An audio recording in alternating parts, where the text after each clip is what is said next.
Yo, what's up guys? Welcome back to the channel. SakaCheech here. In today's Farlight 84 video, I'm breaking down my graphics, keyboard, and mouse sensitivity settings. Let's get right into it. Mouse sensitivity settings. The confined mouse cursor to game window, I have this enabled. If you got more than one monitor, this is a lifesaver. Keeps your cursor from drifting out mid-flight. Mouse sensitivity, I have this set at 1.30. FYI, I tune every single sensitivity in the training grounds, guys. And also, FYI, I run 1600 DPI on my mouse.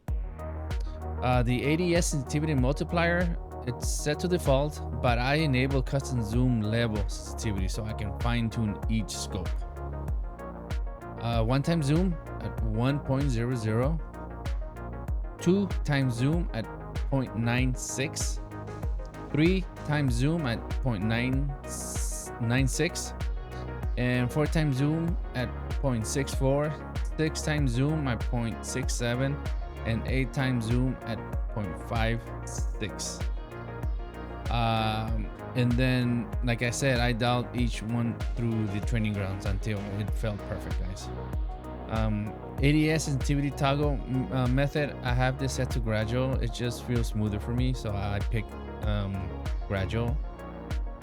Vehicle mouse sensitivity and the invert mouse, I have both of them disabled. I just don't mess with these two sensitivities at all, so I left them as is. Let's go to the gameplay settings. My aim setting, I have this set to hold. I like to aim by holding and releasing. It just feels natural to me.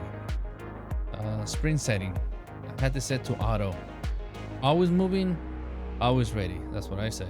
So let's go on to the medical wheel and the body wheel.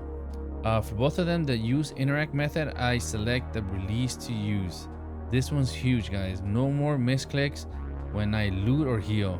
It made a big difference, especially in intense fights or trying to get away and stuff like that. So yeah, make sure to have them set to release to use. And that's it. These settings have been a game changer for me, so, and hopefully they'll help you lock in those shots too. All right, let's move on to the graphics. Best for last. So on display, I am a monitor. I have two monitors, and make sure you guys select your gaming monitor. Okay, if you have more than one monitor, make sure you select your gaming monitor. So in this case, I have two, so I know which one is my game monitor, so I selected that one. The second display adapter, this is your GPU or your NVIDIA or your AMD graphics card. So I mean, of course, it's going to be selected here for you. So make sure it's selected just in case. Display mode, this is defaulted at windowed, and I believe that this was set to 1280 by 720 as default. So make sure for your resolution, before you move on to display mode, that you set your resolution at your monitor's resolution. Okay, if you have 1920 by 1080, make sure you pick that one. And in my case, I have a 2560 by 1440, so this is my gaming monitor. And then once I have that selected, my resolution selected, I go back to the display mode and I choose full screen. Full screen is the way to go, guys. Full screen is what gives you smooth gameplay. And make sure you hit apply. Your aspect ratio, I have this set to 60:9 because that's my aspect ratio for my monitor. But I know that, depending on your monitor size, if it's ultra wide and stuff like that, then you'll have your ones over here at 21:9. If you play in a stretch res or whatever it is that you like to play with, it's going to be here, I guess. So just pick the one that you normally are comfortable with playing. 60:9 is by the default that I know. The brightness and gamma, I don't mess with these two settings. I left them as is. The first person FOV and third person FOV, I set this ones all the way to the max, 120 for the first person, and third person at 100. My ADS field of view, I have this set to affected. Independent and affected. Independent, it's fixed FOB. When you aim down sights, your FOB locks to a specific value, especially typically like 80, regardless of your standard FOB settings. So like if you had this at 80, probably that's what on it would probably be set to independent. That's what I think, but it's independent has more zoom. This results in more significant zoom effect, making targets appear larger and closer. So yeah guys, so make sure you play with this carefully on your training grounds to see which one you like best. Back to independent. It has more visual recoil, so your gun will have more noticeable bounce and recoil when firing, so that's a takeaway. Potentially disorienting, especially with a high standard FOB like 120. If you have 120, you have an independent pilot, the sharp zoom in can be jarring and difficult to get used to. So FYI, okay, if that's too hard, then you have to lower it down a little bit lower for your FOB. But that's independent. For the affected ADS, which I picked, it's a vario FOV. Your ADS FOV is based on your chosen standard FOV setting. It has less zoom. The zoom effect is less pronounced, making targets appear smaller and further away compared to independent ADS. It has less visual recoil. The weapon's recoil and bounce will be less noticeable. It has easier recoil control. The reduced visual recoil can make controlling recoil easier, especially when making small adjustments, guys. Like scoping and like sniping. Yeah, that would be a good way to put it. And then smoother transition. The transition into and out of ADS is less jarring compared to the independent ADS. So like I said, that's why I picked affected, and that works for me. Like I said, I mean, it's up to you, whatever you feel like it, and test it in training grounds, then pick the one that's right fit for you and adjust your FOB accordingly. VSync, I have this disabled. Frame rate cap, I have this set to unlimited, and same thing for the frame rate cap for the lobby. I have this unlimited.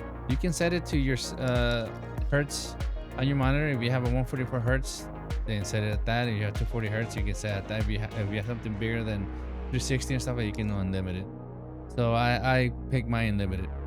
Same thing with the lobby. Graphics. This is important, guys. As you can see, I have an AMD graphics card, but this graphics quality coincides with what's in here on the right hand side, which is other graphics quality VRAM usage, estimated VRAM usage. Make sure that you stay clear from peaking to max. Okay, if that happens, your game will crash. You have stutters, you have glitches, you have all this performance issues when gaming. So make sure you don't hit the max if you have a lower to mid-tier graphics card, like a 1660 Ti, 2060, you know, stuff like that, those older models. So be careful, because if you notice that if you're at minimal, you'll see that the minimal is 2.01 gigabytes out of 6.61 gigabytes, which is the max. So if you increase it, it will increase slightly. So it went back, it increased by another gig for the smooth, increased another gig for the balance, and another gig for HD. If you notice, it is getting close to the max. Ultimate, it's you know, close, getting really close, and peak, it just goes peak.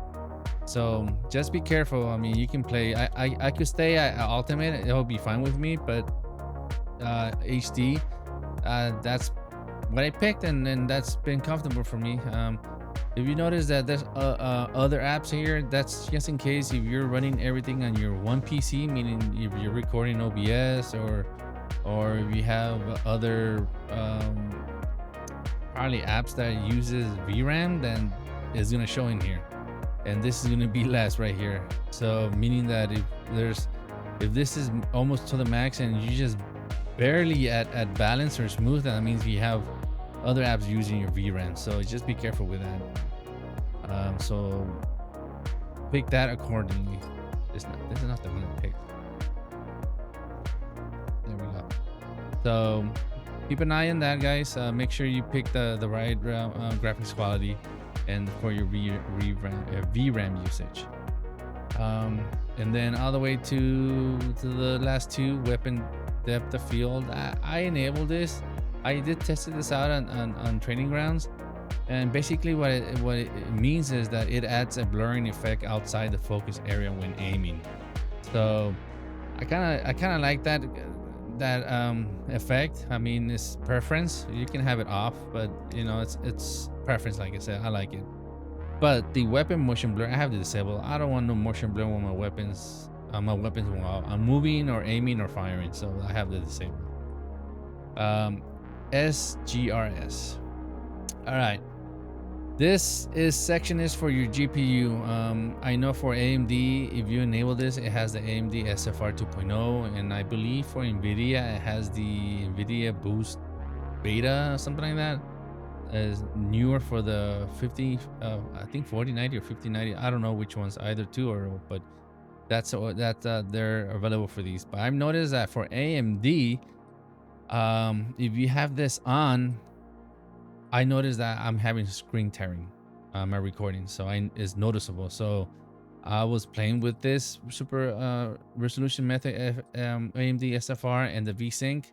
So I decided to turn this on as well to see if it would eliminate the screen tearing on my recordings, and I did try it, and it still had screen tearing with VSync on and AMD SFR on enabled. So I decided to disable VSync and disable the supervision method, and lo and behold, no more screen tearing. So I don't know what's going on. Maybe AMD is not yet fully optimized for this option, so just beware for those AMD users or graphic users. So if you see, if you're recording your gameplay, you see screen tearing, probably this might be it. If not, then I will think, yeah, you will need to research it a little bit further and figure out that maybe you need to address your adrenaline software settings and stuff like that. So let's move on to the last two. Anti-aliasing and render scale. I didn't touch any of these. I left them as is. So with that, guys, that's it. Hopefully this helped you guys a lot, and maybe, you know, explain to you a little bit better on how each section and settings are suitable for you and best for you for your gameplay and experience. Make sure you try all this stuff on your training grounds, guys. Just make sure you do that in training grounds, because that's a good way to measure your graphics quality, your aiming sensitivity, and other stuff. So with that said, guys, I hope you guys enjoyed the video, and I hope to see you guys on the next Farlight 84 video.